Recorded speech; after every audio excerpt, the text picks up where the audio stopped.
Srila Prabhupada Ananta Koti Vaishnava Vrinda ki Namacharya Hadas Thakur ki Prem Se Gaho Sri Krishna Chaitanya Prabhu Nityananda Shri Advaita Gadadhara Shivasari Gaura Bhakta Vrinda ki all glories to assembled devotees, all glories to assembled devotees, all glories to assembled devotees, all glories, all glories, all glories to Shri Guru and Shri Gauranga.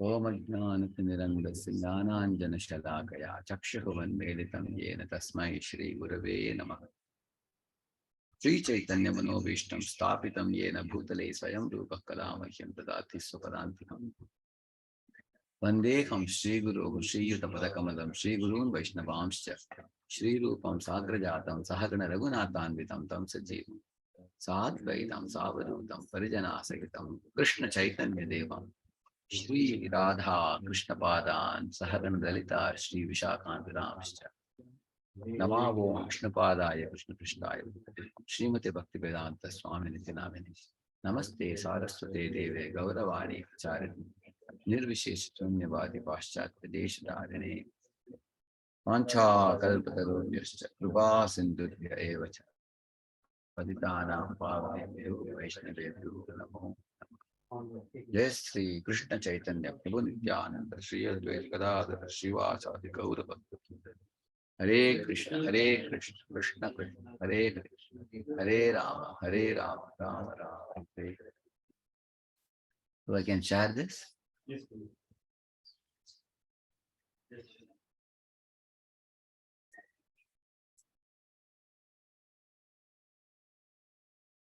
Okay. So in Zoom, how do we share this one? Okay, I can. Okay. Now they can see it.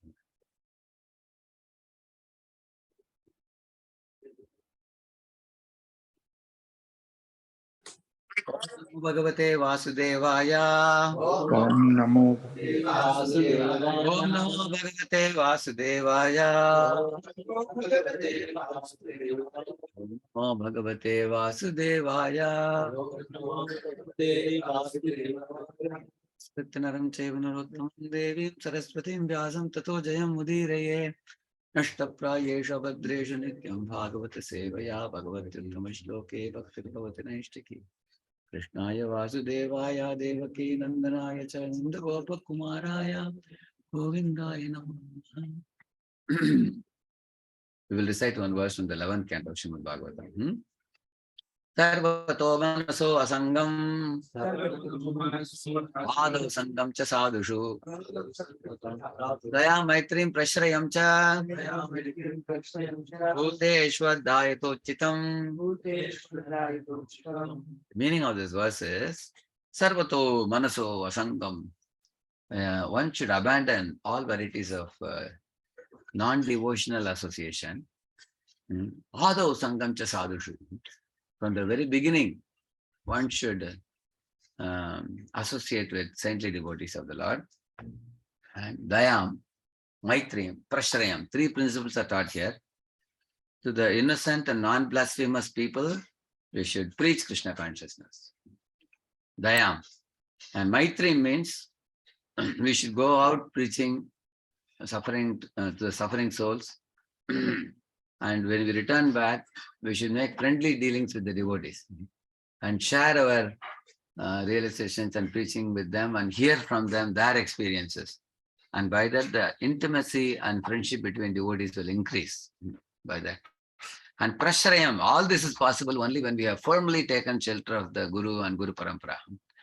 Without having firmly taken shelter, we will not have the Shakti or the strength to relish Krishna consciousness and to propagate Krishna consciousness. So only one who is relishing Krishna consciousness can properly distribute Krishna consciousness, otherwise not. So therefore, prashrayam means surrender to Guru and the senior devotees. And dayam means showing compassion to the suffering souls. And maitri means friendly dealing with other preachers. So for us to be able to effectively do these three things, we will need these five qualities.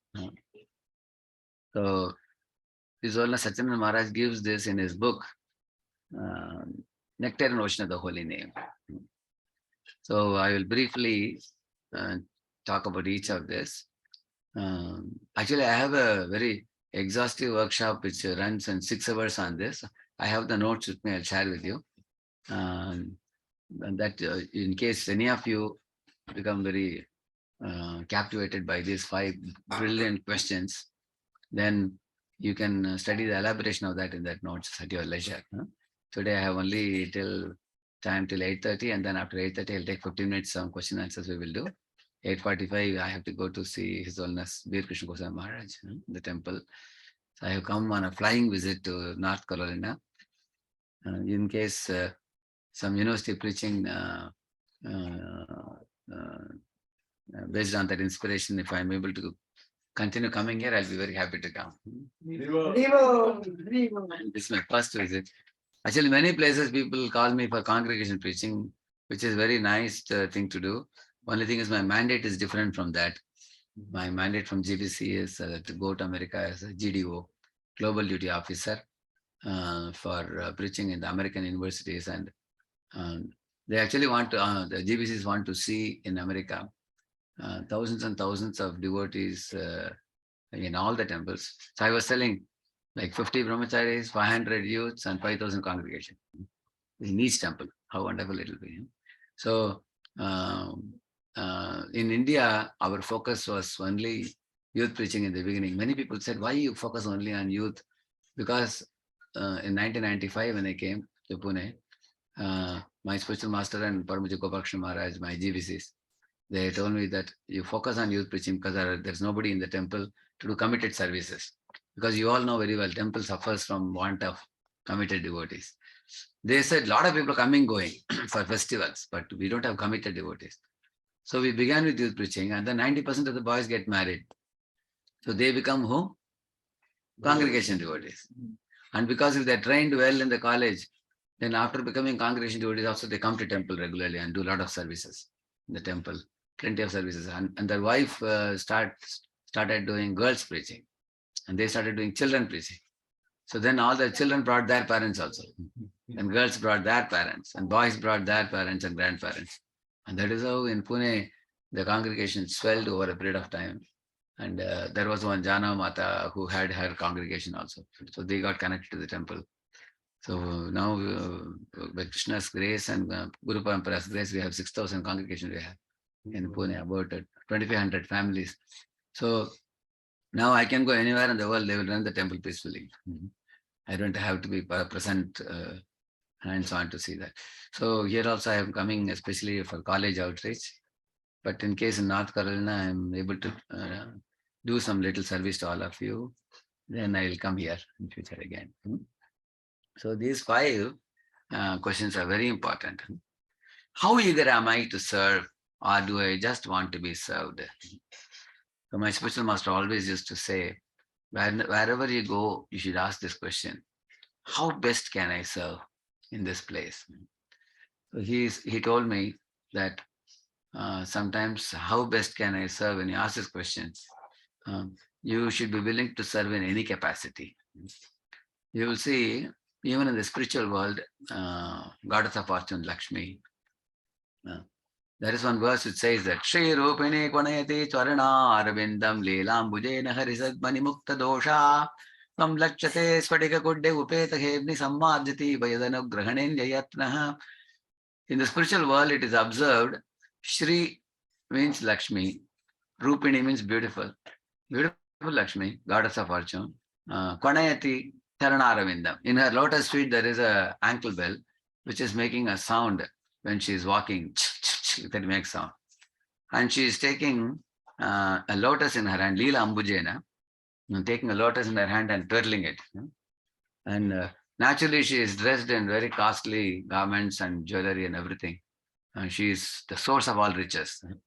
And in another hand, she is having a broomstick and sweeping the floor of Vaikuntha. Generally, if somebody is very a rich woman, naturally one may have many servant maids to clean the house or something. But she's her hustle personally doing it. And the floor is like a mirror, it is said. There is no need to clean it because there is no dust in the spiritual world. But still she is doing it. Samarjativa, Yadanu. And why? All the devatas are looking at her with folded palms, begging for a glance from her, because if she glances at them, they will become leaders of one planet. No. But she doesn't look at them. She looks at the lotus feet of Vishnu. And she wants to sweep the floor to get a smile on the face of Vishnu. That is her aspiration.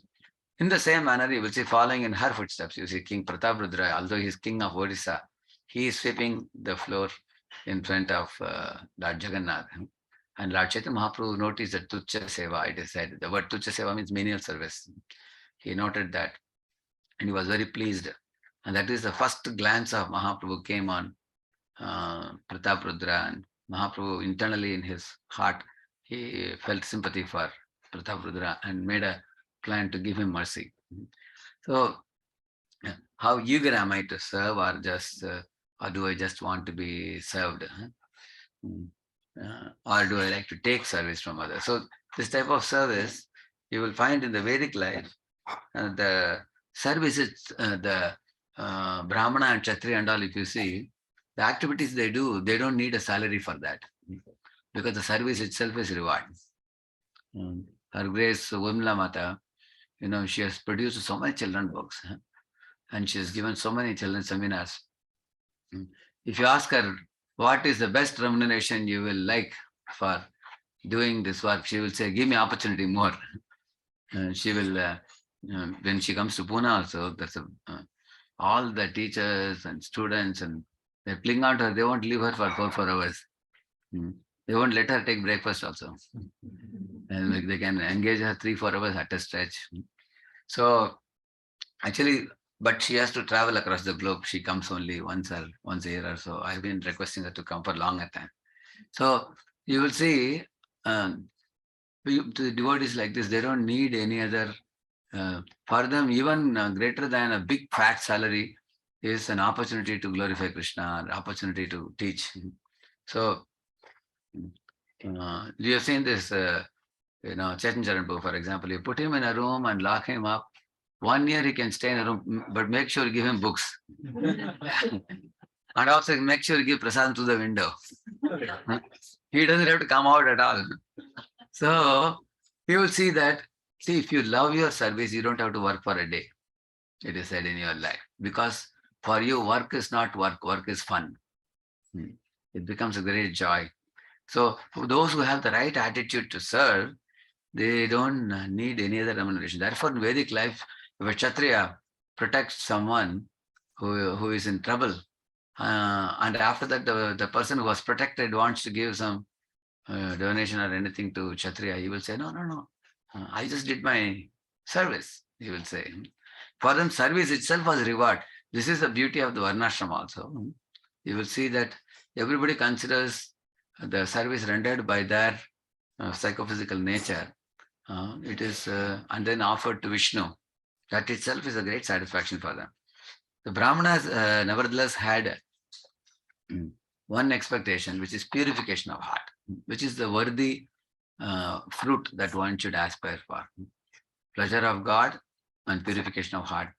Even as Krishna conscious devotees, we should do our services like that only. If we do like that, then we will be growing. Anything else we expect, that is going to become a stumbling block in our progress back to Godhead. So we should be eager to serve.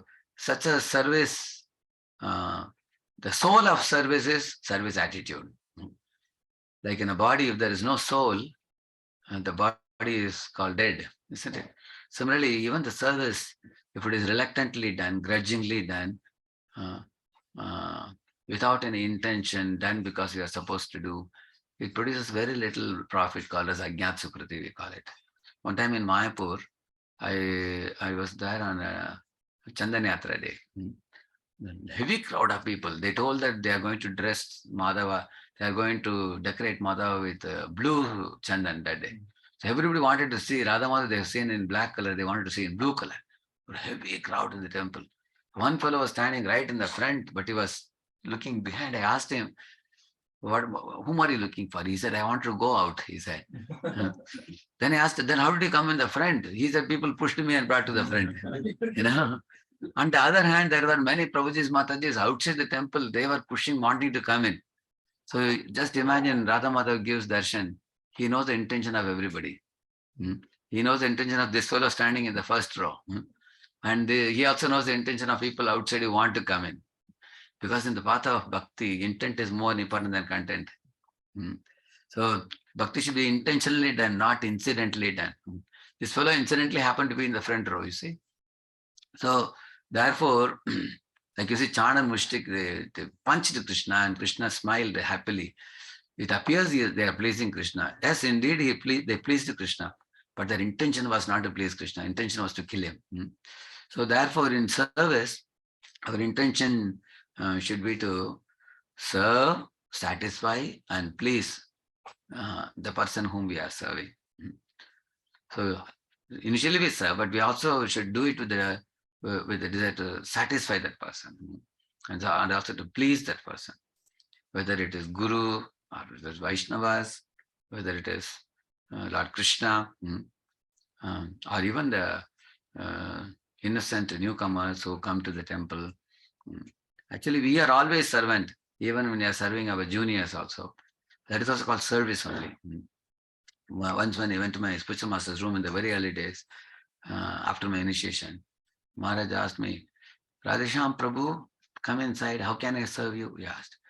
Then I asked him, I used to be very talkative. So I asked him, Maharaj, how can you serve me? You are my spiritual master. I am supposed to serve you. He said, no, Vaishnava means we are meant for service.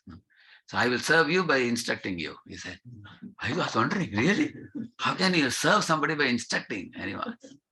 Like right now, I am serving Mother Urmila at her lotus feet, accepting her as my mother, and I am taking the dust from her feet and I am sitting here and speaking. That is my consciousness, because I have no right to be giving a big lecture in front of her. It's an aparadha. It is a Maryada Vatikrama in front of a great Vaishnavi. But at the same time, sometimes we are asked to serve. One time in Pune, Gauranga Prabhu came. Same day, Kratu Prabhu was also there. So Kratu Prabhu was there in Pune for 3 days and Gauranga Prabhu came only for 1 day. So all our managers came running to me and said, Prabhu, all devotees are telling us that they want to hear from Gauranga Prabhu. So, but then when they asked Gauranga Prabhu said, no, it will be Maryada Vatikrama. I cannot speak when another Vaishnava is present, he said.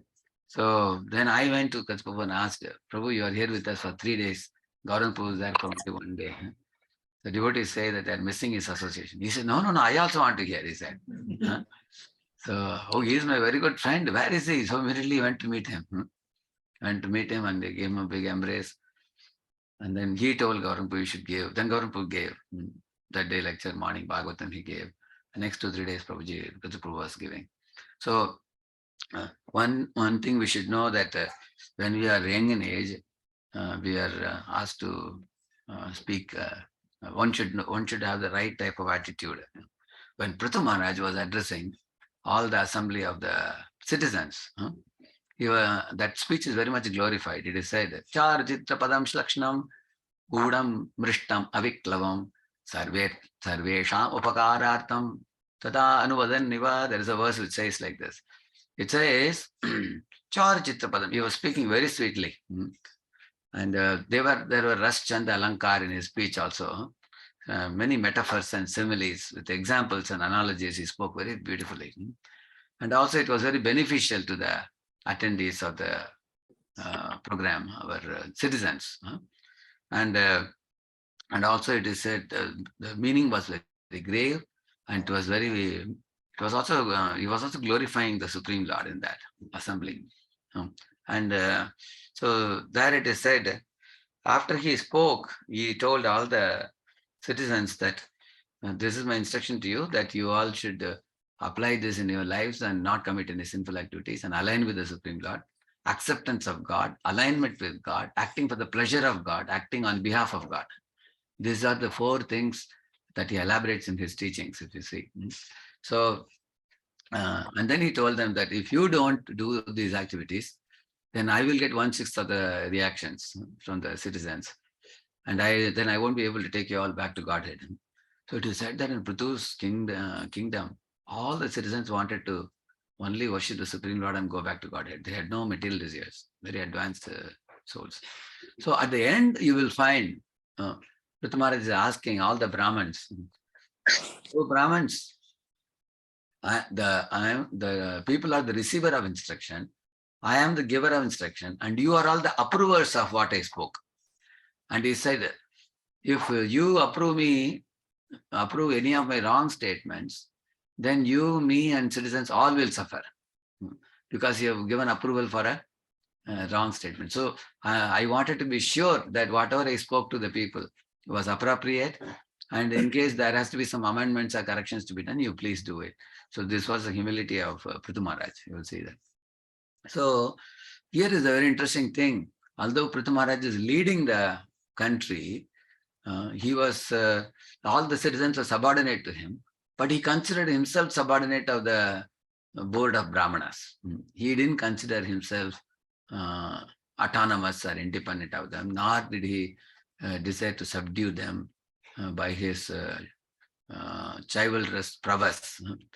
Because Brahmanas may be poor, poverty-stricken, they may be physically weak, but they are called as Bhudeva. They are devatas on earth. They are actually representatives of Supreme Lord. So one should see them just like one sees the Lord himself. That's how he respected them. Same thing Rishabhadev also says. So the point is, how eager am I to serve? That one devotee was telling, if somebody accepts unscheduled service, that is another name for special mercy. In unscheduled service, for example, you have a service only one day in a week, but from temple invitation comes for you to dress the deity for 2 more days. Sometimes people will say on phone, no, my name is on Thursday, not on Wednesday. They will say, yes, we know that. Still we are calling you because there is no one available on Wednesday. Can you come? So without grudging, if somebody can go and enter that service, then you get special mercy. When you do unscheduled service. And even more than that, when you do voluntary service, that's even more wonderful. In one of the Vrindavan Yatras, my godbrother Gauranga Prabhu went to Maharaj and said, Maharaj, 5,000 people have come for Yatra, but nobody comes to serve prasad. Everybody at 1 o'clock, they come and they all sit down for prasad. I am struggling with a handful of brahmacharis. In your lecture, if you can kindly, just 5 minutes at the end, give one little, motivation for serving prasad, then I think some devotees will come. Maharaj said, why not? And then Maharaj took them, if you say one thing to him, his mind gets consumed by it. When he went to the stage and sat, 2 hours he spoke on the glory of service. Only that. After he finished, the prasadam started 1 o'clock. And Gauranga Prabhu looked at the line, there were 800 people standing for serving. You have to take a mic and announce if everybody is going to serve, then who is going to eat? So there was a competition for service. 10 people sat. And then the devotee served.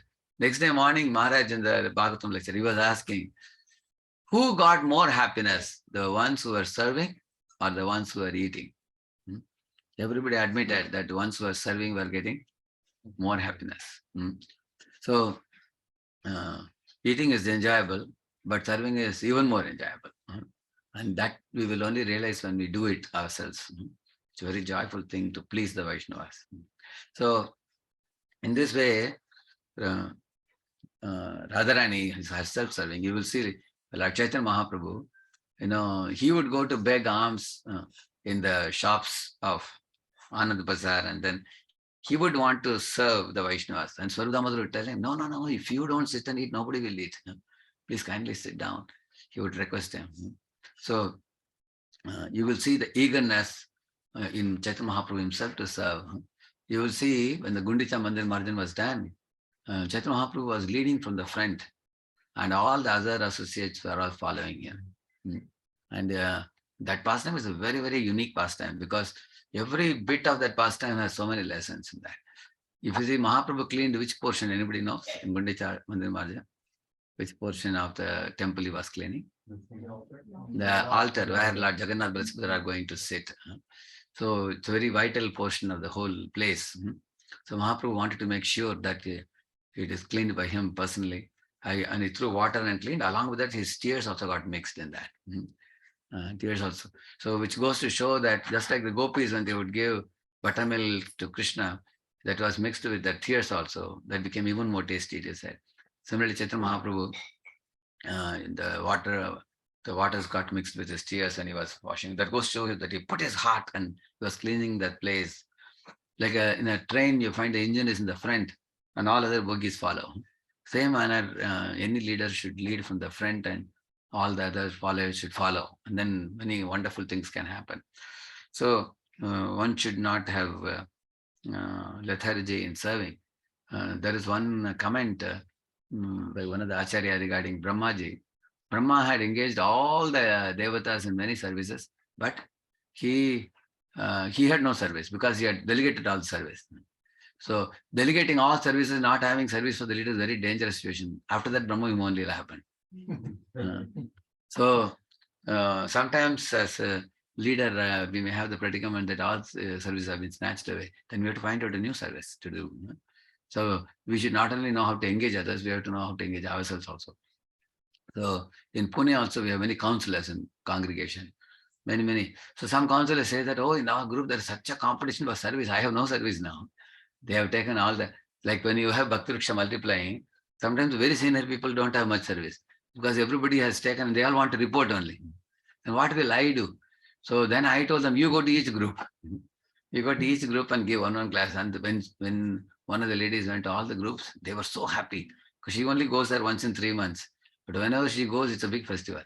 So therefore, then she got that service to go around to the groups because all her people in her group are very senior. So then you can go around to different groups and that way you will get nice engagement also. And they also want it. And you may not be able to give every week, but once in a while when they go, they're very happy also. So in this way, there should be eagerness on our part to serve as the number of years increase. There is one verse about Uddhava. It says that Uddhava was very old in age. When Vidura asked him a question about Krishna, Uddhava was so enthusiastic. First he cried tears and he became unconscious. And then he came down from the Vaikuntha, it is said, and then started narrating Krishna's pastimes. But his enthusiasm was boundless when he was talking about Krishna. So in the process of bhakti, the eagerness to glorify the Lord and eagerness to serve him is enormous in the devotees with increasing age also. You will never get tired. You never saw Prabhupada was tired.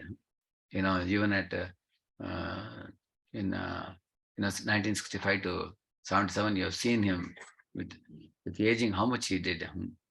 So therefore, the eagerness to serve is glorified. And the opposite of that is what? Wanting to be served by others. This is not a very good attitude. It's very dangerous attitude. Yeah. Like you go to the kitchen and ask, can you please cut sabji? They will say, most welcome. You go to the pujari room and ask, can I assist the pujaris by making the plate and everything? They'll say, oh, you're most welcome, please come. Go to the Sankirtan department and ask them, sir, can I distribute some Prabhupada's books? They'll say, why not? Join our bus party, they will say. But you go to any ISKCON temple and ask, can I lead Mangalarti? They will look up and down. Why do you want to lead? You can follow the Kirtan. Why do you want to lead? You go to any temple and ask, can I serve by giving the Bhagavatam class? They will say, no, we have already fixed somebody else. So what do you understand from this? In this world, there are two roads. One road is desire to serve. Another road is desire to lord over. But in the road of desire to lord over, there's a big traffic. Everyone, lot of trucks and cars and bikes and they're giving a horn. Everybody wants to go in that road of lording over. The other road is the desire to serve, scantily populated. Occasionally you find somebody going like that. In this world, the desire to control others, influence others is very strong in us because of the conditioned nature. And as soon as another living entity senses that I have a desire to control that living entity is going to protest immediately. I don't want to be controlled by you. So, therefore, the desire to lord over comes from our material attachments. There was a king, one Kaushika king. His mind was very disturbed for him. Although he possessed everything, he left everything and took sannyas and went to forest. And there also he was not peaceful. One day he came out of the hermitage and saw one sage was going. He called him and said, "Sir, please come take a seat." He sat at his feet and said that, you have been around for many years. Can you please tell me why I have taken sannyas 6 months ago, but I'm not peaceful in mind. I don't have any. I'm not cheerful. What's wrong with me? And the sage knew everything. He asked him, "Oh, you're young sannyasi, okay.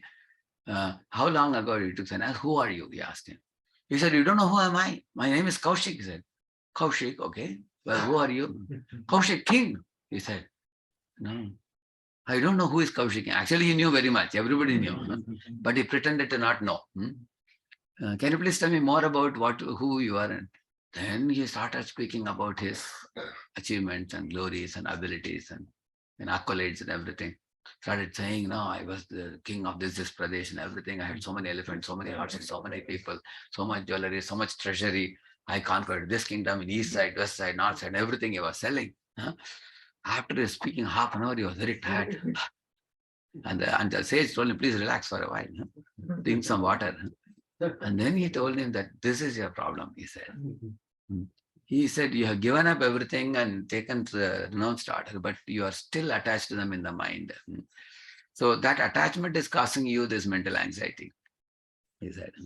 And also, now that fellow understood, I have to give up my attachments. Attachments are the cause, mental attachments. But there are people who have given up mental attachments. In 11th canto, there is one shloka which says, yogis and jnanis who have given up all mental attachments, they don't even turn towards them. Even they are not happy, they have anxiety. Why? Because they have become afflicted by false pride that I have given up. I am a great soul. It's called as holier than thou attitude. So the holier than thou attitude, or I am a great soul attitude, I am a great Shiksha Guru, I am giving Shiksha to many. So this is a very, very great anartha. The Keshi demon represents that. So it's a very dangerous thing. And not only we should fear from Maya, we should fear about ourselves also, our own mind. Our mind can cheat us and make us very falsely proud for nothing. So those sages, those yogis and jnanis who become proud, they are compared to an ant which falls in a small puddle of water which can be contained in the hoofprint of a calf. But after crossing ocean of samsara, they have crossed the ocean of samsara, but they have got caught up like an ant in a small puddle of water. That is called false pride. So that's the problem in this world. So when false pride is there, we want to be served, we don't want to serve others. So it's lording over nature. So this is the essence of the first point. And the second point, how eager am I to respect others, or do I strive to be respected? Amanina, not anticipating respect and uh, willing to offer respect to everybody. Sakale samman korite shakati deho natayata yata. He says, Tave to gaivo harinama sukhe aparada have hata. So he's saying that that if I respect everybody, sakale samman. We respect even an ant. Why not respect any other Vaishnava whom we may not like? Sometimes we say, I don't like that Vaishnava, this Vaishnava. If you respect an ant, why can't you respect them? You will see that in India, there are some strong Brahmanas. They know all the four Vedas. There is one area in Pune where those Brahmanas live in profuse number. You cannot make them chant one round of Hare Krishna. It is so difficult. After meeting them, my appreciation for devotees tremendously shot up. Because devotees, poor fellows, they are ready to wear tila, kantimala, chant 16 rounds every day, come to the temple, render services. They may have some shortcomings. Devotees may have some shortcomings.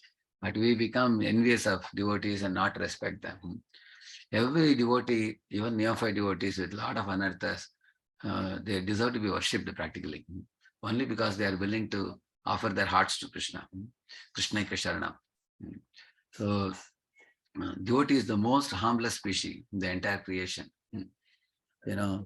Because you will see that because they are lovers of Krishna, whatever blemishes they may have will be washed away over a period of time. So, we have to develop a very deep appreciation for devotees, because Kapila says in the 29th chapter of the 3rd canto that if you glorify the Lord profusely, but if you don't respect the devotees, it's like pouring ghee in ashes, he says. He's very angry. He's not very happy if you don't respect the devotees. So Krishna will not embrace us if he finds that we have a wrong attitude towards devotees. So, I come from a very conservative family where my father is deadly against hypocrisy. So when I had invited him to Pune, he's a very learned man. He has a dozen degrees. In English, he has triple MA in English and degree in mathematics, very highly learned man. And also he's a man of high character also. When he came to Pune, he won't speak anything, he will just observe everything. And then when he went home, he called me, come here. I asked him, how is the new big temple in Pune? You know what he told me? You see, the world has seen many, many sadhus, who initially were very simple and eventually they became very bombastic. They, over a period of time, they did big, big things and they became very commercial.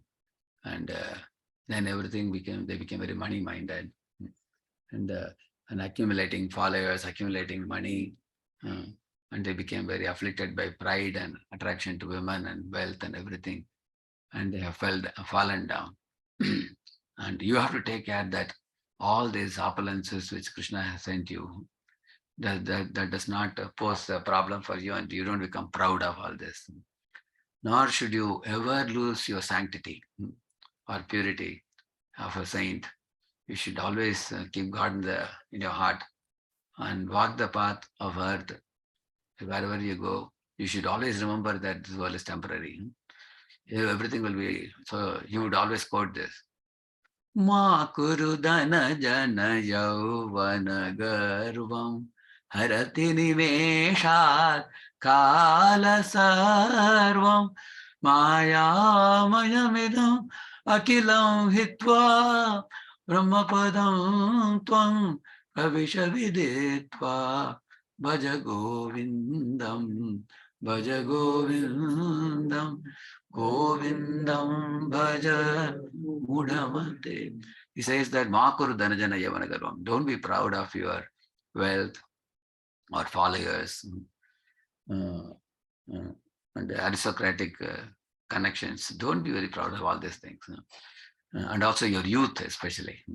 Madana, Mahakurudana Jana Yavana Garva. Because if you become proud of all this foolishly, in one moment, with a slap of time, everything will be taken away. So there was one Junjunwala in India, very famous. He was a multi-billionaire.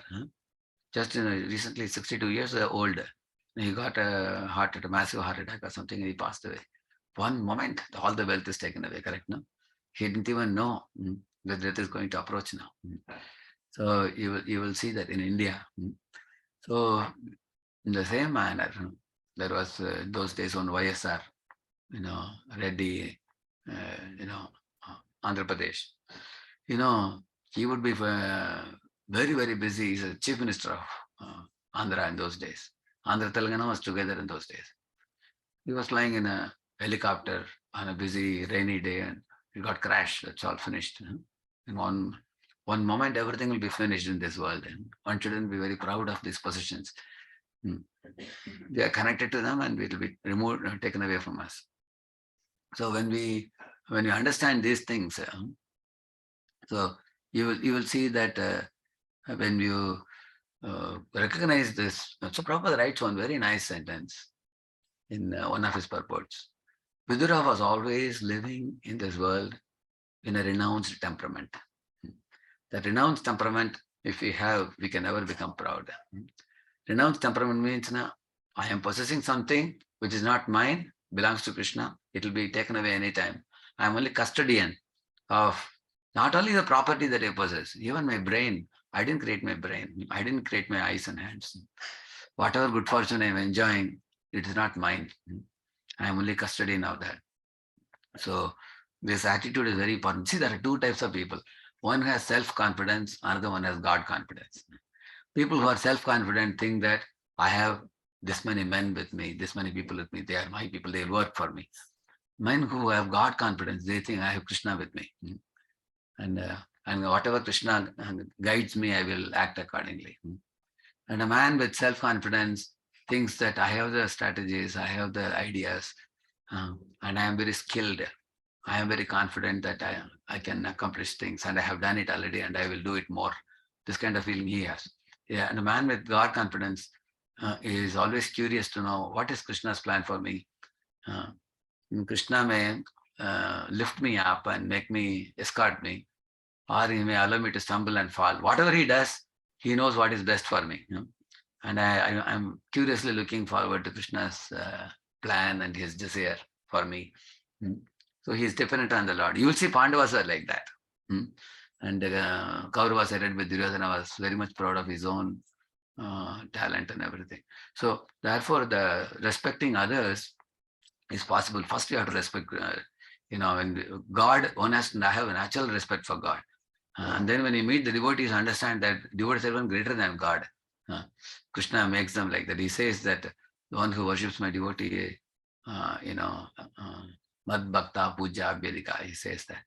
Aradhananam Sarvesam Vishnu Aradhanam, that is by Shiva. Tasmat Paratam Devi Tadiyanam Samarjanam.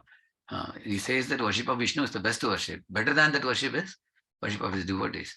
So respect has more than a dozen definitions I had collected once. Respect also means valuing the individual's abilities of the jivas. That's one meaning of.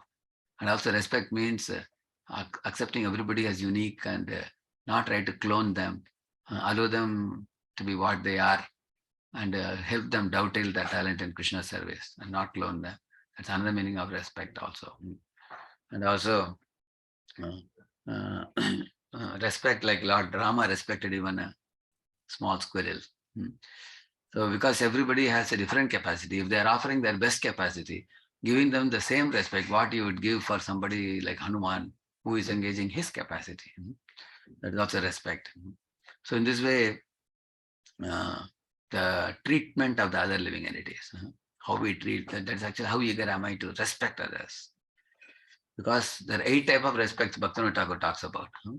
Like he says, Naramatra Maryada. If somebody has a human body itself, you can respect them. That's a very rare body. Then he says Ashram Maryada, that is Varna Maryada. And then he also talks about if somebody is a PhD, he's not a devotee. Still you can respect him because he's a highly qualified man. If you give him Krishna and he accepts, then he can do greater good in the society. We can respect them for that. Somebody has qualities. Somebody is very polite, humble, well-behaved, gentlemanly. You may not be a devotee. We can say two verses. Harava Bhaktasya Kuto Mahadguna, we can say. We can even misquote the Bhagavatam, isn't it? So, on the other hand, if you respect that person, his qualities can be engaged in Krishna service. So, therefore, they should be respected. Similarly, somebody is a Brahman. We may say that you are a non-devotee Brahman. Prahlad says that, yeah, devotee Chandala is by far superior to a non-devotee Brahman, which is a fact. At the same time, we should not misapply those teachings, because a Brahman has the opulence or potency of having studied the Shastra. If you can make him surrender and become Lord Vasudeva's devotee, he can do so much good to the society. So therefore, we should learn to respect all types of living entities. And also, especially the woman as a class, as mothers have to be greatly respected. One time in Pune, on a Sunday, Mother Malati had come. She was supposed to give the lecture that day. So the Guru Puja time, Sundays are very, very difficult to control crowd. Huge crowd, thousands of people. So these men have a tendency to take over the whole front place and not give place for women. So when I went to offer flower to Prabhupada, I saw that Matajis were pushed way behind. So I told all the men that you put a barricade and then you guys go this side. And I gave half place for the Matajis to come in the front, and they can also be in front of Prabhupada. And Mother Malati was so happy with that. Later on, she was quoting in her class and saying that, I noticed Radheshyam Prabhu doing this. I'm very happy that he gives due respect for women. She was telling, she is not neglecting them. So we should actually, women and also children and also the old people. Sometimes old people come to Pune and say, we are afraid of the temple on Sunday, they say, because too many youths there, jumping up and down, they're like bulls. We are afraid they will knock us down and we'll break our bones. So then I told all the boys that none of you will take Charanamrit. First, all the old people should be allowed first. They should, Matajis and old people should take first, other children and everybody. Then only other you guys will go on. So if you give due respect for others, then everything will flourish. Yeah. And if we strive to be respected, there's a one time His Holiness Gaur Krishna Maharaj came to Pune. He was my very good friend. We really miss him very much. He's a disciple of His Holiness Radha Govind Maharaj. So he was telling one example that one senior devotee in one of the temples told him that Maharaj, see this newly arrived brahmachari in the ashram, morning he comes for Mangalarti, but he doesn't bow down to me. He's so proud. Just now he has come to join just a few months ago. He doesn't come and offer obeisances. I am sitting in the temple hall. He sees me and just goes ahead. So then Maharaj told him that, yes, that's true. You should be trained nicely so that he offers obeisances. We should tell the ashram leader to train him. At the same time, you are anticipating respect from him is also your anartha. Like that he told him. And this fellow was shocked. Really, I never thought about it. I thought I am training him. Sometimes in the name of training others, we may be controlling others also. Or we may actually want to lord over them. Just because somebody is junior to me, I cannot lord over them actually. Maybe I would respect them as a jiva. And the jiva is whose part and parcel, not my part and parcel. They're Krishna's part and parcel. So therefore I have to respect them, even though they may be junior. So these are subtle things in our respect aspect. Because generally we think my seniors are worshipable for me. I adore them, admire them, cherish them, worship them and all. And my equals are my friends.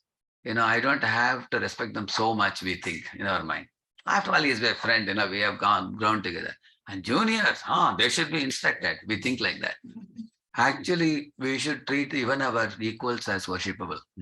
And like myself, Gauranga Prabhu and me, we came at the same time. He was a B.Tech, I was M.Tech. We used to cook together and wash the pots and take prasadam together. We would go to the terrace and 30 of us boys used to chant the early morning hours. Beautiful chanting every day in the IIT. So we have stayed together.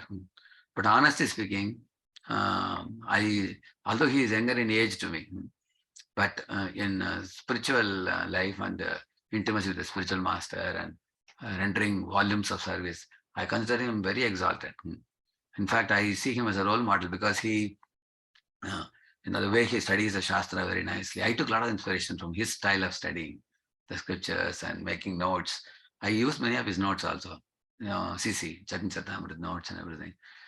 So in this way, I always saw that even not only that, he actually had no taste for management in the early days. He was into Bhagavatam study many, many years. But when his spiritual master wanted him to come to Govardhan Eco village, and not only that, even in Chapati also, gave him management. He took painstakingly found out ways and means to learn about administration management. Then he manifested another aspect of his personality. He became a very great leader and he became a director of the Govardhan Eco village. How much he did. One day he told me when he came to Pune, farm is the last place I would want to be. He said, I want to go and give Bhagavad Kathas everywhere. That is his taste. But if my spiritual master wants me to stay in a farm and develop it, that is like a Prabhu Datta Desh. For me, Guru has ordered me. For his pleasure, I am ready to do anything. So one of his, you will hear in his lectures, he very strongly talks about giving up our own independent mentality and surrendering to the will of Guru. So in this way, even from our God brothers and God sisters, we can have great respect for them as if they are our seniors. That we are learning from Chaitanya Mahaprabhu. If you see Chaitanya Mahaprabhu, for example, he is even asking questions to Ramananda Rai and telling him to answer about the rasa, Krishna rasa tattva.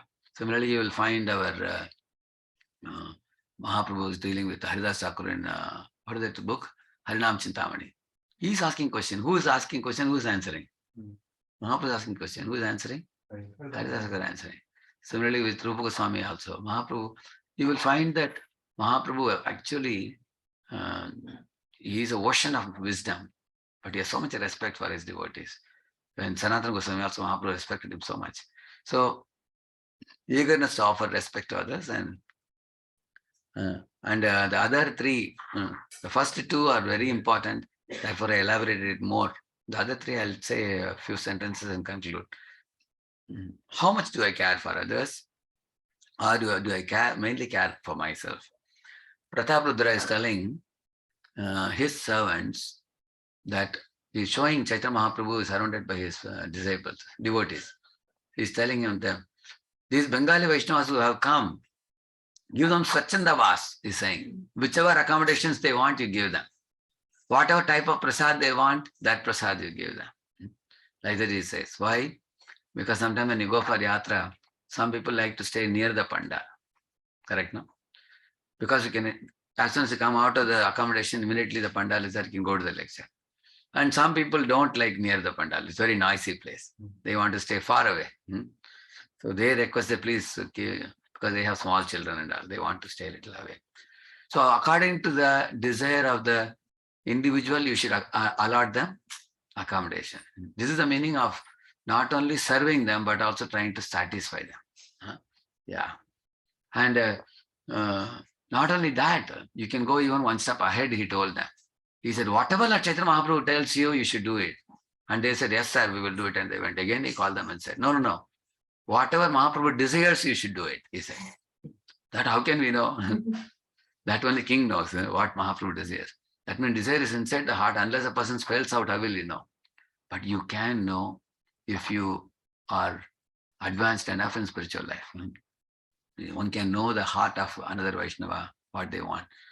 One time, some devotees were, some 4 or 5 brahmacharis were going through Pune from some other temple.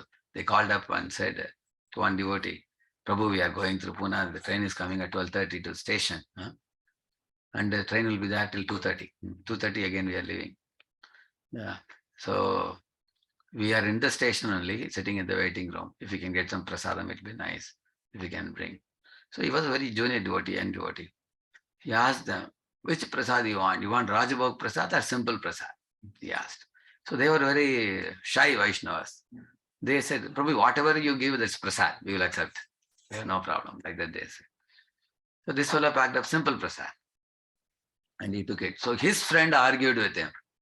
Prabhu, you should not take this simple prasad. You should take Rajbhog Prasad. How many of you know Rajbhog Prasad is special? You know that? Correct. So he said, no, they have told me anything is all right. Simple Prasad, Rajbhog Prasad is all right. But his friend insisted him that you should consult Radheshyam Prabhu, you should check with him. Then this fellow came to check with me. Prabhuji, I already packed up Simple Prasad. This fellow is saying like this. Should I pack the other one? I said, thank God you asked me. You should take Rajbhog and this both you take, I told him. And give them, because if they are elderly Vaishnavas, they may prefer Simple Prasad.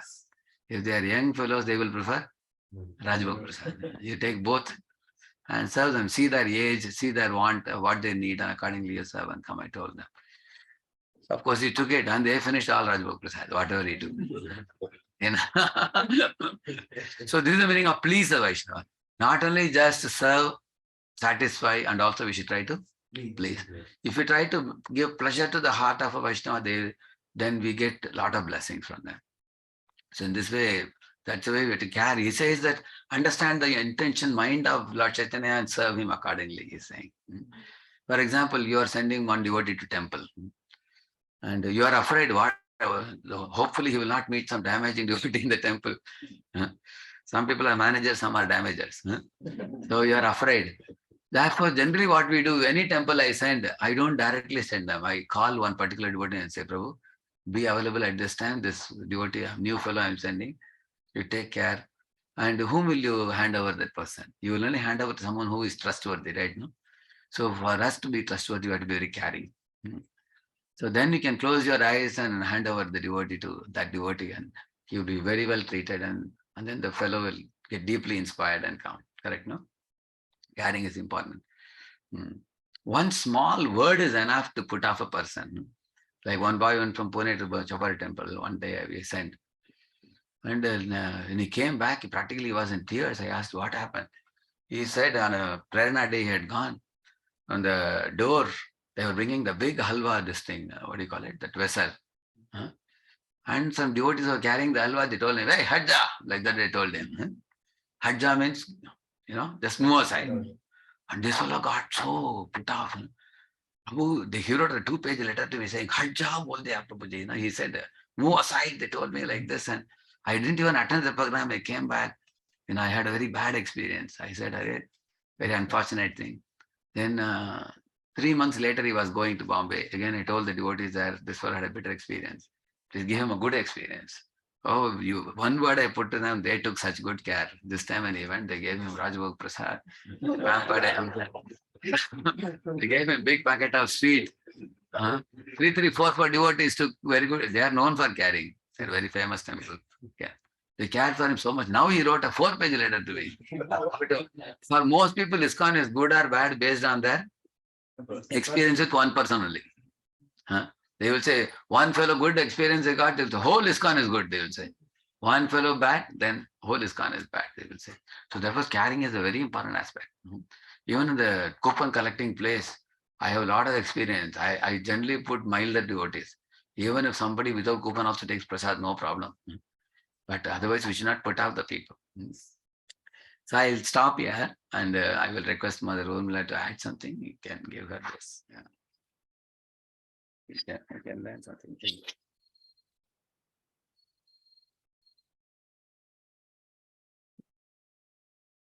You have not talked about the last two. You can talk, Mandy. Yeah.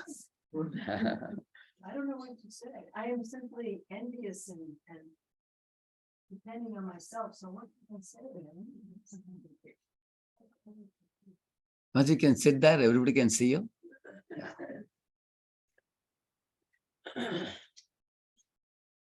I was thinking of maybe to talk about respecting others and wanting respect.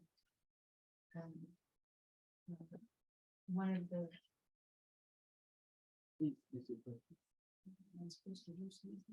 But we can give her this. I think it's okay. Okay. Without that also.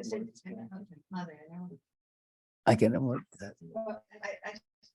I was just thinking, we often You need and not this slide. about respecting others.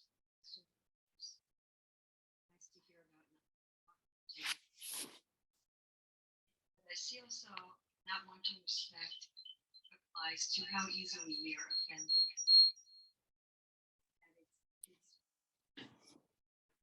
very easy to feel offended by very slight things. I was speaking to a devotee the other day, and he wanted to do some service, and somebody said something to him, well-meaning, but not so appropriate. And he says, "No, I'll never do that service."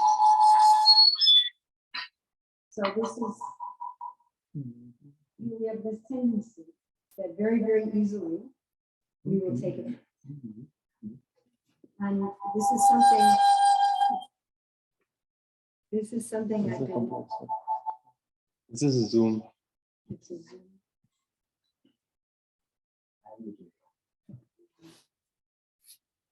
You want me to do that? Okay. Is that close enough for the mic? You want to take this one? Did you?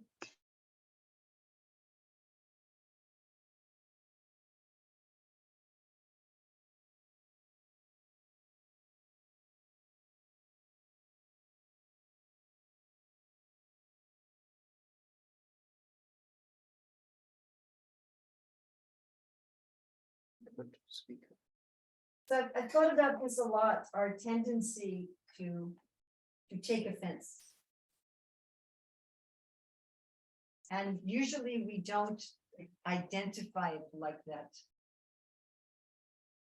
We usually identify it about some principle.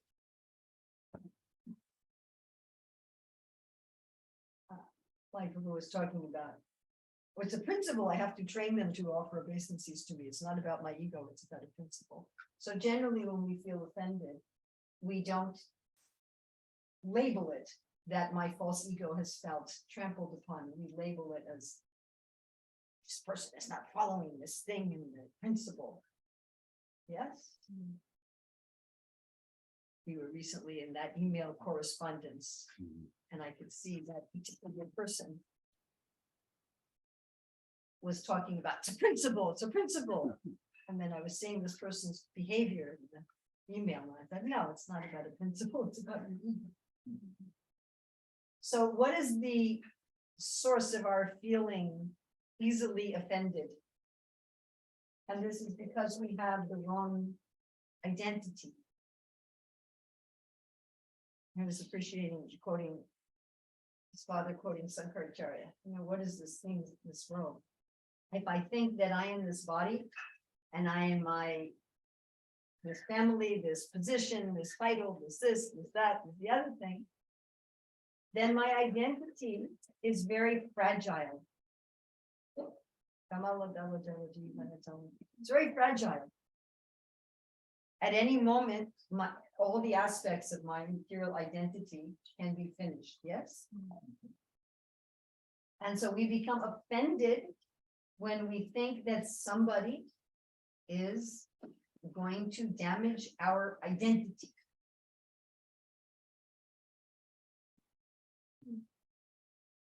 So let's just give some simple examples. So let's say I'm married and I'm thinking, oh, I'm a very good wife. And if my husband says, why did you cook this? I told you I didn't want this. Then we feel he is threatening my identity as a good wife. You understand?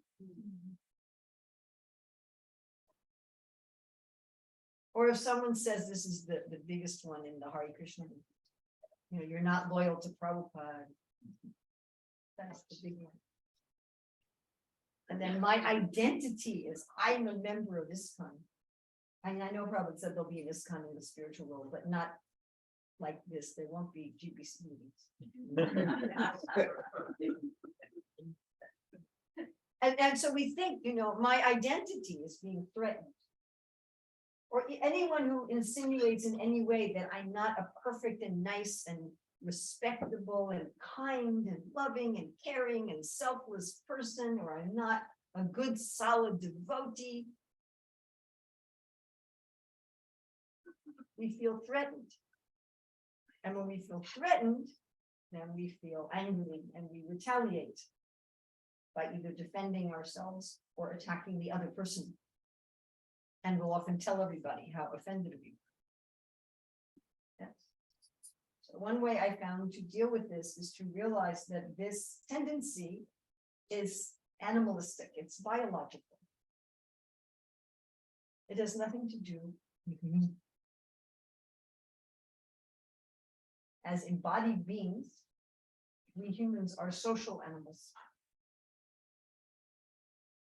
And therefore, if someone in my social group, especially someone who's has a high social status, or somebody who's very closely connected with me, who I think controls my access to resources in this world, if that person criticizes me in some way,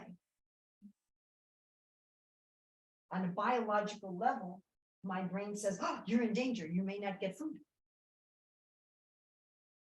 And therefore we feel, and our brain then floods our body with like, cortisol and adrenaline. And if we're identifying with the body, we feel that flood of biochemicals and we think, oh, I'm angry, I'm afraid, I'm scared. To step back.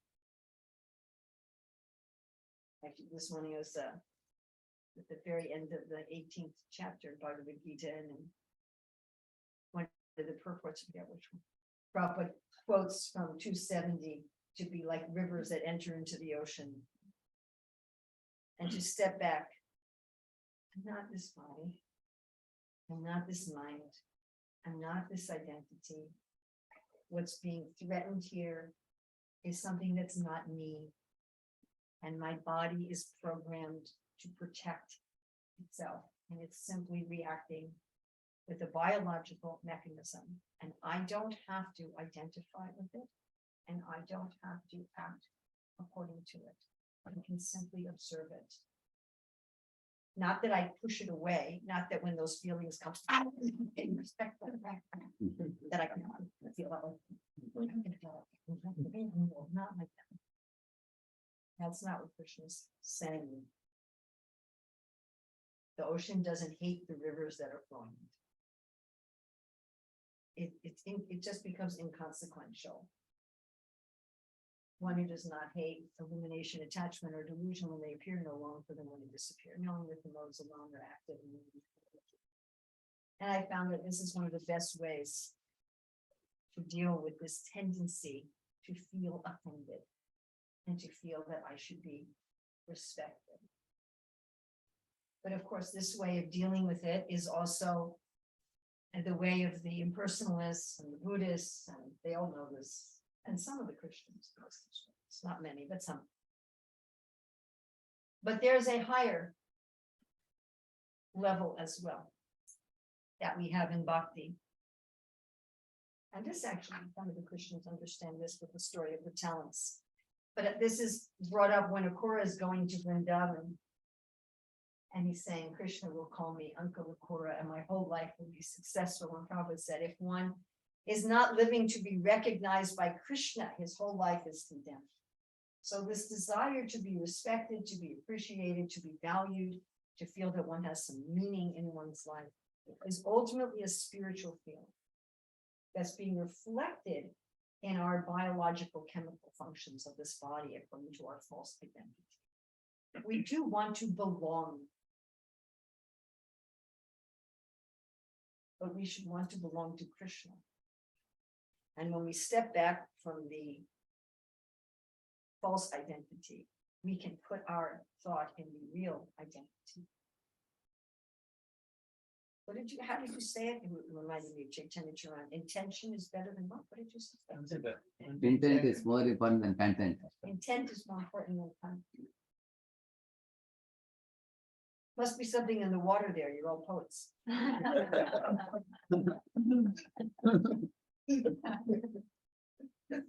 That my intent is to please Krishna. My intent is to be recognized by Krishna. And if I'm feeling recognized by Krishna, what do I care whether or not someone thinks I'm good or bad or whatever person? It's irrelevant. It's completely, it doesn't matter. And that way, this flow of chemicals, it will last a very short time, and we go on with our life. Focus. Am I pleasing? Am I trying to make Krishna? You were talking about trying to make Krishna smile. Yeah. Mm-hmm. One nice lecture Prabhupada says that the residents of Vrindavan, they're just trying to make Krishna smile. And making Krishna smile is very easy. I always like to tell the story. I was visiting some devotee's house and they had, like here in the altar, you have some little Jagannath deities, yeah? Yeah. I really like Jagannath. Got big Jagannath deities, little Jagannath deities, and nothing. Really like the Lord of the universe is really here. So, anyway, you've seen those little Jagannath deities, they're all like on a board in the back, and they're like this big. So they had a little cup of water that was like this big. I don't know where they got this. I mean, and to fill this, you had to have an eyedropper. One drop. So that's how easy it is to please Krishna. Try to please me like that won't work. For me, just one drop of water.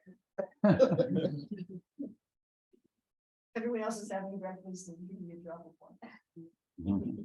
Krishna is satisfied. One drop of water. One bit of chipped rice. That's not as- So making Krishna smile is not hard. Pleasing people in this world is very hard. Yes? Anyone here been able to please another person in this world 100%?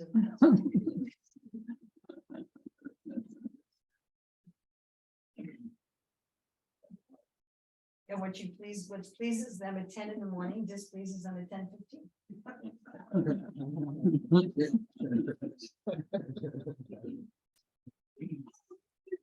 My favorite preparation.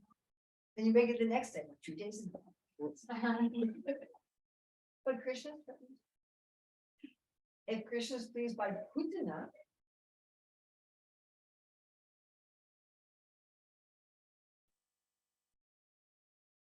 that would displease me. If you look like a friend, which actually you're my enemy, I would be more displeased than if you're openly an enemy. Yeah. I'm much more displeased by an enemy who looks like me. And Krishna's. So this way you can conquer this desire for respect. But I only said anything because you insisted. I came here as a student. So that's all I'm going to say. It was a very brilliant point it was. About not getting offended. That was a very good point. And I like your point about, becoming recognized by Krishna. Prabhupada says that in Ishopanishad also he talks about that. He talks about that in Ishopanishad. That one should become recognized by Krishna. He says that. So, actually he says that also our Haridas Thakur was recognized by Chaitanya Mahaprabhu before leaving the body. When Mahaprabhu said that, Haridas, if you leave me and go, I'll be, how will I survive without your association? He said, my dear Lord, one ant may die in this world and nobody will care about the ant. No. Similarly, I am he said he is insignificant, but he was naturally joyful to be recognized by Krishna as his servants. That's a very, very important point. And the beauty is Krishna recognizes even a peacock's request to play a particular tune in his flute. Krishna recognizes cows and calves and deers. Probably that's the reason why in the spiritual world people are not seeking any respect from anywhere else. They are so satisfied. I have one more experience I have some boys who have deeply affection and respect for me. And if somebody told them something that I have complained about you to Radheshyam Prabhu or something like that, they will come to me crying. They will say that, Prabhu, I can displace anybody, but I want to make sure that you are not unhappy with me. So it's the same thing it is. Same thing with Krishna, because the Jiva wants to make sure that let the whole world misunderstand me, but if Krishna is pleased, my life is successful. Krishna and Guru are pleased. But if the whole world recognizes me, everybody is falling at my feet, but my Guru and Krishna are not happy with me, then I am failure. So this principle is very connected to what she spoke just now. So the true recognition is spiritual recognition by Krishna, and the joy that one gets by that is so oceanic that one will not seek any paltry amount of respect from this world from anybody else. Thank you. Thank you very much. Shri Prabhupada ki, और भक्त वृंद की. I'm supposed to go to meet His Holiness Dear Krishna Goswami Maharaj. I am going. But if you all want to hear more from Mataji, she can answer your questions. I'm here all the time. Hello. I actually had a question related to both of your points. Yeah. So from our side, when we offer service, yes, the intention is to please Krishna. Correct. Now, while we are doing service or after we are doing service, like, should we be in the mood of looking for Krishna's reciprocation to that service? Like Krishna's, like, okay, how do I know Krishna's please? Like, should we be looking out for? Whether the Lord is pleased or not. Yeah. Mataji will answer. If you want to add, I will add.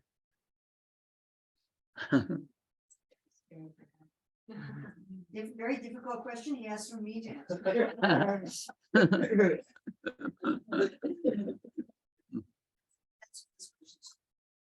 It's very common. Yeah. So I always answer this with Bhagavad Gita 9:2. And that's subjective, and then there's the objective. Objective is what I'm doing according to Guru Sadhu Shastra. That's objective. Like Prabhupada also says, don't just do something whimsical and offer. I'm going to offer my marijuana to Krishna or something. You have objective. Is what I'm doing according to Guru Sadhu Shastra, then Krishna, he said he'd be pleased. Right? If I say to you, do this, I'll be happy. You do that, you know, I'll be happy. And then subject. Raju Vijay Raju Guya. So Raju Vijay, if we please Krishna, we understand things. We get, as we like to say, as time realizations, epiphanies. Raju Guyam, we understand the essence of things. We understand the things in a way that's very difficult to understand. Pavitram, we feel purified. Yes, we have the subjective experience.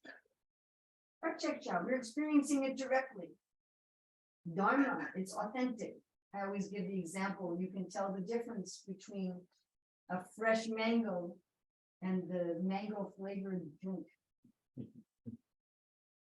So it's an authentic experience. So we feel happy. Many times Prabhupada will say, if you're not happy, you're not in Krishna. So we have an objective and some. And now I would like to hear your answer, which I'm.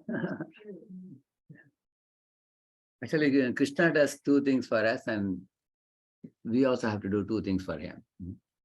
Like Krishna says, you know the famous thing that Rasika Shekara Krishna Parama Karuna Heidui Hetu Hete Premara Udgama, it is said.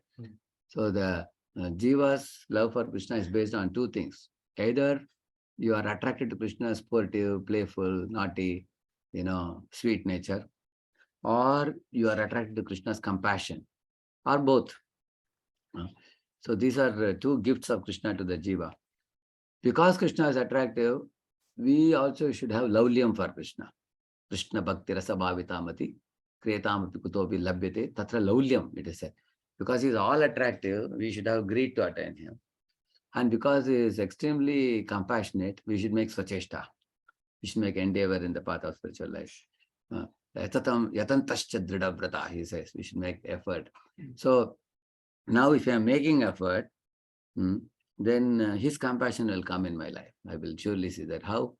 Tesham satati yuktanam bhajatam priti purvakam. If I do this, these two conditions I fulfill. Then he says, Dadami buddhi yogam tam. Yenamam payantite. I will give my devotees intelligence to come back to me. So we will see a profuse supply of spiritual intelligence in our life to act in a way to go towards Krishna. So initially we get Krishna through our ears. And then over a period of time, like there is one verse in the Bhagavatam which says, Bhakti Pareshan Bhuva Virakte, Anyatra Chaishatrika Ekakalaha, Prapadyamanasya Yatashnatasya Tushtik Pushtik Shutapayanugasam. So there are three things said to perceive the reciprocation of Krishna. For example, if you are very hungry, when you put food in the mouth, you get taste in the tongue. You get satisfaction in the belly, and you get strength in the arms. Similarly, when we practice bhakti, we will increase our taste for hearing about Krishna, remembering about him, glorifying him, and we'll never get tired in doing that. And out of the two, hearing Krishna Katha and hearing Krishna Nam, hearing Krishna Katha is easier. And therefore, most of us would prefer hearing Katha more than chanting more rounds. You will see that. But if Krishna Katha is heard with the right attitude, that will melt the heart and make the chanting also easier over a period of time. The deeper the hearing of the Krishna Katha with the humble, that is called as oral, submissive oral reception. If it is, if we are hearing for scholarship, that's useless. But if we are hearing to increase our fondness for Krishna, that is the right attitude. So the taste should increase in these two things, hearing the japa and hearing the Krishna Katha. So you call it as a Nama Smaranam, Bhagavata Shravanam. And these two. If taste is increasing for this, then the result of that is absorption in the mind and rendering of seva. Then seva taste also will increase. So this is all taste. Then the satisfaction is the material hankering will be finished. Like Dhruva Maharaj, after he saw Lord Vishnu, he lost the appetite and taste for kingdom. Is it not true? What was very attractive to us before on a material platform, now has to become very feeble. It will not be attractive, or maybe less attractive. Eventually it will go away. So the hankering for Dhanam Janam Sundarim, and that will go far, far away. That is second thing. No more material hankering. When Krishna comes, Trishna goes away. Trishna means material thirst. When all attractive Krishna comes in, the material thirst is kicked out. Like light is switched on, darkness is gone, like that. And third one is the strength, means if you have a glass of water, if you pour milk, if you have an empty glass, you pour milk in that. After some time, it overflows. Similarly, when the heart of a devotee is flooding with Krishna, then he develops a eagerness to distribute to others. The same thing. Just like in Pune, one devotee got a piles complaint. He was a very shy devotee. But sometimes Krishna tests devotees in a very peculiar way. Because he was a shy devotee, he would never show his back to anybody. But when he got a piles, it became bigger and he had to go and show to doctor, one particular doctor, and he was a very expert doctor. And within a couple of months, he was completely cured of the piles. You know piles, no? Yeah. But later on, he saw one devotee, sitting in a different pose. He asked him, "What's the problem?" That devotee was also a shy devotee. He said, "Hey, tell me, you have piles?" He said, "How do you know that?" He said, "I had the same problem." He said, "Come." He put him in a car and took him to the doctor and introduced him very enthusiastically. Why he did that? Because if you got cured by a doctor, you also want to enthusiastically promote him to other people also. Similarly, we got benefited with Prabhupada books, so we cannot keep quiet. We have to go out and distribute Prabhupada books to people. The more we have benefited immensely, the more our eagerness will be to give the same to others. And if we find some problem with Prabhupada books, then we ourselves cannot benefit and we can't benefit others also. So therefore, the third one is the strength to preach Krishna Shakti Vinanahi Tarapavartan, we say. That also comes only when the first two steps happen.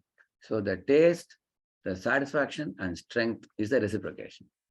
That's my take, what I have understood from various devotees. And Krishna does reciprocate with his devotees. And one wrong notion people have is, now I have not seen Krishna, and if I become devotee, quickly I'll see Krishna. They think like that actually. Therefore, there are 5 levels of knowledge: Pratyaksha, Paroksha, Aparoksha, Adoksha, and Aprakrita. So these are all gradual ways of increasing our obtaining Krishna in our hearts. It's a gradual thing. Initially, many times we saw the examples of great Vaishnavas, Vaishnavis, and we just follow in their footsteps blindly, the beginning step. And then later on we hear from them and accept the truth.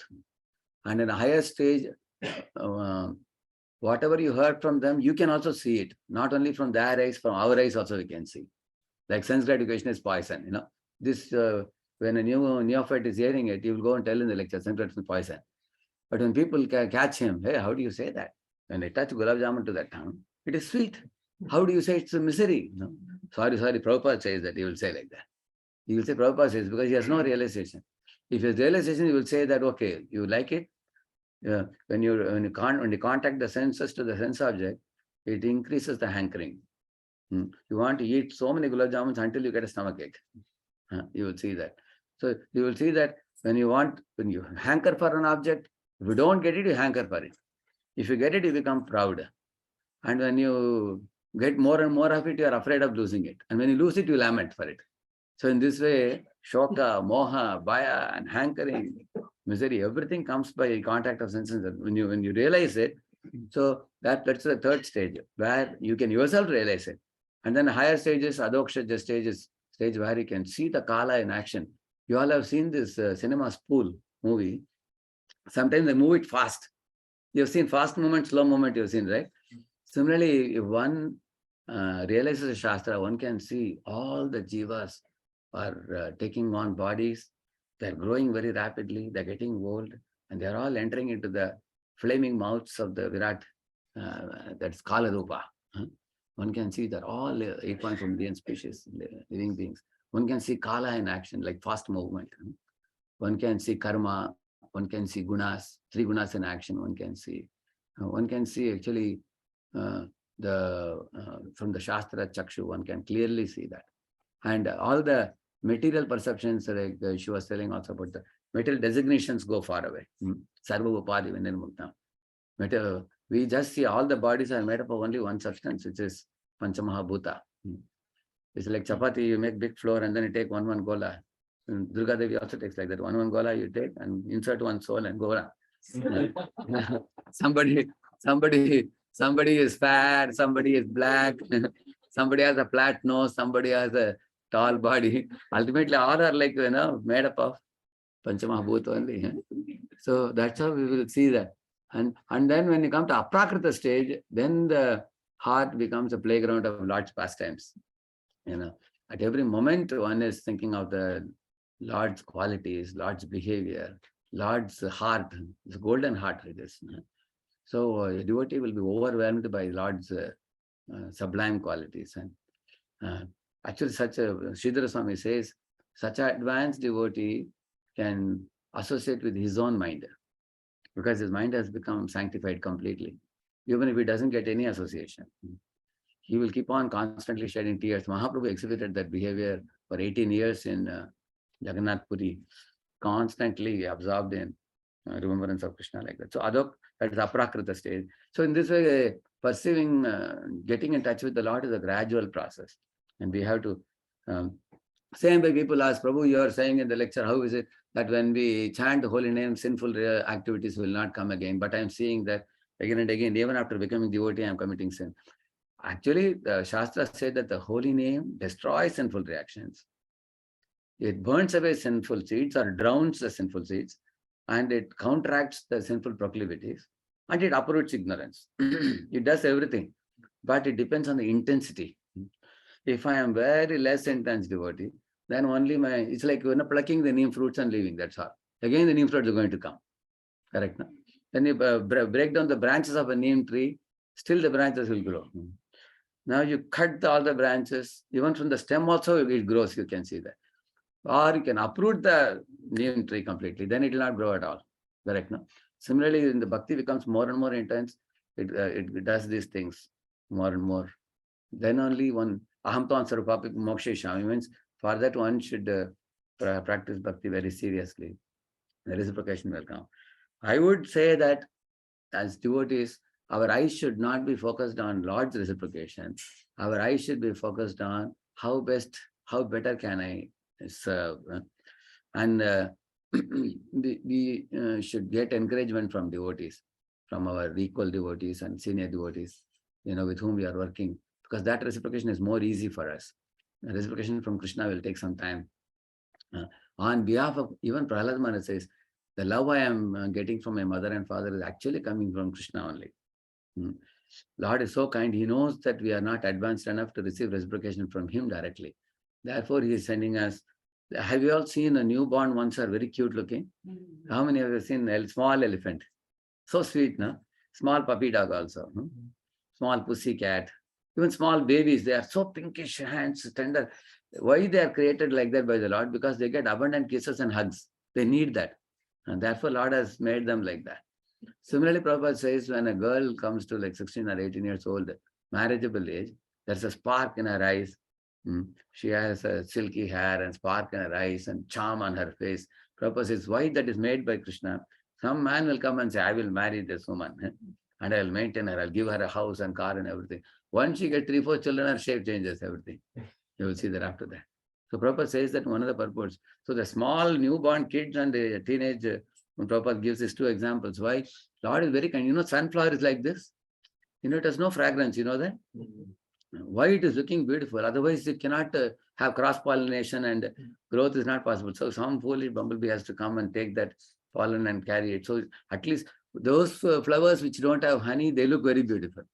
You will see that. And flowers which have fragrance like jasmine, that is very small. It has no beauty. Why? Krishna knows very well this fellow has fragrance already, no problem. Somebody will come for this. So how smart, isn't it? So Krishna's creation is very meticulous. So we should get reciprocation from devotees surrounding us. Therefore, the Priti Lakshanam principle is kept. Priti Lakshanam is the principle in which you get, I get tremendous nourishment from my equals and seniors. Juniors give encouragement which is not good for us. They will catch our leg and pull us down. They will say, you are always a pure devotee. Like that, they will make you feel that encouragement is pride. Whereas the encouragement we get from seniors and equals will humble us. Even with the characters, I will be very ecstatic to get correction from my seniors because that is also a sign of love. They are not neglecting you. They are not ignoring you. They are willing to help you. So we can see that also as a reciprocation. Otherwise, if we are left to ourselves, we may go in the wrong path. I would say that in ISKCON, in my travels, I would say the devotees in the same community, we should learn to cherish the gifts that Krishna has given us. Many times we are looking for gifts everywhere else outside. If we can learn to respect the devotees within our own community, whom we are unable to respect due to material outlook. If we can learn to respect, we have a lot of gifts. Just in our courtyard, we have a very big diamond and gold and silver. And we are, Prabhupada said also, we are leaving we are sitting on the jewels and begging for broken pieces of glass, he said. So in our communities, many times you'll find one of the reasons we find difficulty in respecting our equals and seniors, many times is atiparichayada avajnata, as we say like that. Actually, and in Pune also I have devotees who love me, and there are also people who just don't want to, hear one word from me. They know what I'm going to say. There are people like that. But if juniors can, within the community, learn to respect and be accountable to your senior, and that accountability will attract reciprocation. But there are people who feel the senior has so much expectation, I will not be accountable, and they don't get reciprocation. So accountability appears to be like a performance appraisal and things like that. But actually accountability can when we made it into a spiritual principle. How?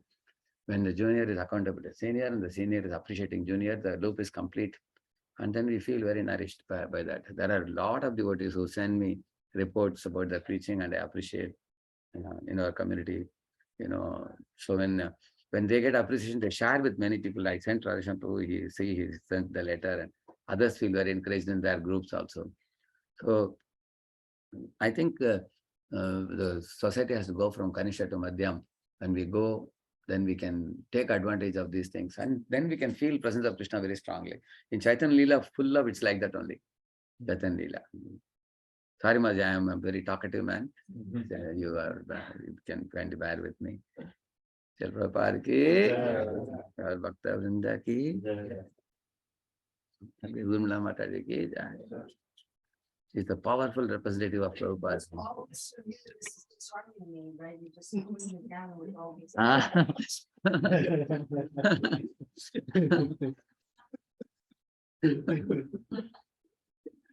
Actually, many of them may not know what kind of quality input Mataji is giving at the leadership level, because I am in leadership discussions, at the JPC level. This is one problem in local communities.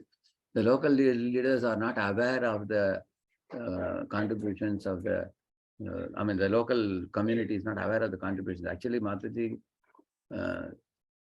she contributes in Sabha. There is one unit called Sabha in ISKCON, and also in GBC. Even for the sannyasis, GBCs, gurus level, many things are discussed at leadership level. Mataji is a very, very scholarly devotee. I don't know how many of you know, she has done this part of Nectar of Devotion after the 19 chapters. After that, the very tough section, she has spoken very wonderful lectures on that. And she has made materials available also for anyone to use the PPTs. She has made it available. And also she has written a lot of children books. Recently, I went to Goswami Academy. They showed me your books there. Then I asked, where can I get them? They said, no, these days Mati is not publishing them. I was thinking of requesting her to put them in Kindle. Nowadays, Kindle books are very famous. This thing like this size books, children books. Yeah. Children's books. We're working right now with Katha of Australia. Okay. So he's digitizing everything. So Got it it. will be interactive Mhm. that the children can do on computer or on Okay. tablet. Even Nandagopal Jivan in media in Delhi. Nanda Gopal? Nandagopal Jivan, he's a Okay. Gopal Krishna disciple. Oh, And I work with him with publishing. So Okay. we're trying to work on getting it to India. okay. And Indian printing is cheaper, much cheaper. Yeah, but it's a complex technology. So Okay. we're You working had on- those books with sound effects also. Yes, yes, so it's complicated. We have to work with the manufacturers in China. Okay. But we're Oh. working on it. It's just extremely slow. Because now the children preaching all over the country is increasing now, and your books would be very, very valuable. And also I use your holy name book also. You published one book on the holy name. I use it extensively. All the articles, especially 10 offenses you explained, no? Yeah. Yeah. And you put pictures, so nice pictures. I don't know who drew it for you.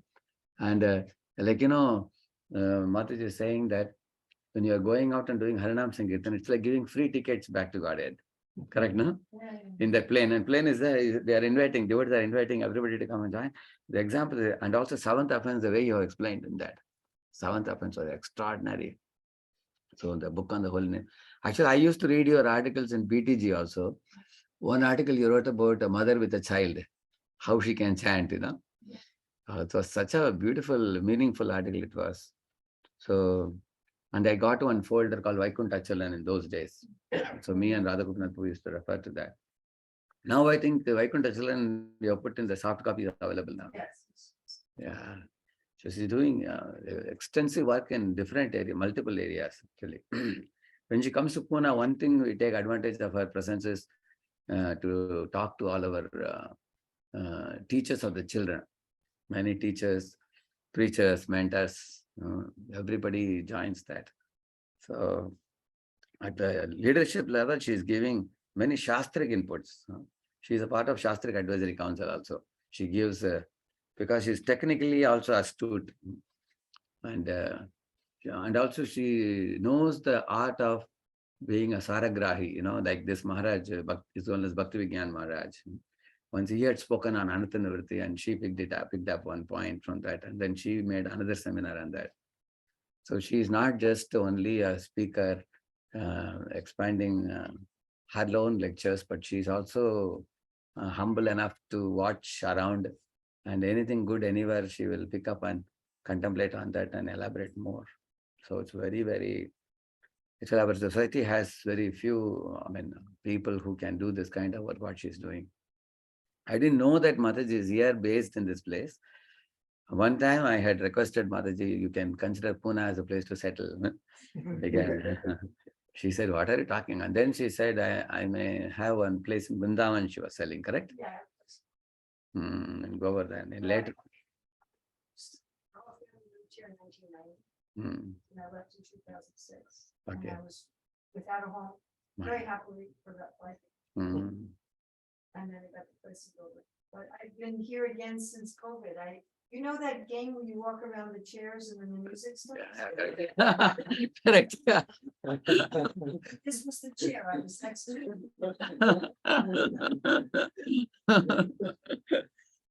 So now, like some devotees are settled in Alachua, so you are settled in North Carolina here? Okay. I ended up in a very awkward situation. I was just visiting and then I couldn't leave because the world was closed. Very kindly, dear Krishna Swami and the Shakti gave me a place at the temple, Mm. right next to the temple. I'm Okay. like right next to the pandal, you know. I was selling today. Yeah. The Mataji's developed the whole Tulsi greenhouse and Tulsi garden area. Mm. So we'll go to the temple actually. Okay. Right. And actually, she is like a walking, talking university, I can say. She has so much to give to the world. Especially, I would say that all the senior You keep devotees. embarrassing me. I've never had a No, I'm telling you. Stop. I'm honestly expressing whatever I observed there. There are a lot of things devotees, preachers can learn, I feel. And if she, just like, there was one devotee called Radheshyam Prabhu. He made this ISKCON IBMV, they call it, ISKCON Bhagavat Mahavidyalaya. And now he had a desire to teach Bhagavatam through many teachers like that. Similarly, she has a lot of talents, I feel. In each area, she can identify one potential personality and whom she can empower in that area, and she can make a team. I feel very nicely, by which she can reach out to big number of people, whatever she knows. It is good that you are putting it all down in writing and the video format. Yeah, Mataji, nowadays I am telling devotees like you that you should make courses like 10 session or 5 You sessions. just read my mind. Is it? Yes, because you were talking quite a bit in your class about engaging people according to their talents. You talked about it in several different points in your class in reference to all different things. And I've been working for 5.5 years with a co-author, Rukmini, not Anuchan's Rukmini, Dr. Ruchira Datta, on a book called Career Dharma, The Natural Art of Work. And I'm hoping that I'll be able to come to Pune, where we can teach in the universities. Yeah. But also, I've been really meditating that we should have some kind of an online course. Yes. And I'm taking a course right now in how to develop good online courses. Okay. And when I'm taking this course in how to develop a course, I was realizing that what's needed is far beyond anything that I am capable of doing. I'm thinking in the Pune and Chowpatty area. You can so take many a lot of people who are expert. They're talking about a really good online course that has some gamification in it, where you complete this thing and you check it off and it goes. Yeah. And I thought I can't do that. If you just come and put a tent in Pune for 1 week, you will have 50 Matajis lining up. A lot of people are there. So we can have recently. some program. I mean, what we would like to do, we would like to eventually have in every ISKCON temple a career guidance office based on these principles from Bhagavatam and Bhagavad Gita for guiding, the devotees, but also the world. And you have you're famous for your temple is a center for education. I mean, there's only a few places like that in Pune, Ljubljana, Bhaktivedanta Manor, some of the few places where the leader is so fixed on training and education. You don't find this everywhere. Most temples, just the people who live there, they just, cut these zucchinis. You understand? Yeah. But people are actually being trained very rare. So maybe that would be a good place to start working on this as a collaborative effort. Because with me and I see, particularly Varna Dharma, not Ashram Dharma, not now in 2022, but Prabhu said first Varna, then Ashram. That Varna Dharma is the Shastric bridge. You already made one book on that before. I'm doing it now. One article I have read. Articles I've done, and then people were pressing me, do a book, and I said to Rukmini, come help me. I thought it would take us 1 month to do 40 pages. It's 453 pages. And we have done, because I'm a social scientist, she's a heart scientist. So we've done, not only from Bhagavatam, Bhagavad Gita, but a lot of empirical research to how to have a career that brings you natural harmonious prosperity and then he uses the propensities. And then how this is as part of bhakti so that your career actually becomes Good. bhakti. But maybe we could meditate on that. Maybe Pune could be one of the places Most welcome. where Okay. we could start this, especially do so much university preaching and so much education. Yeah.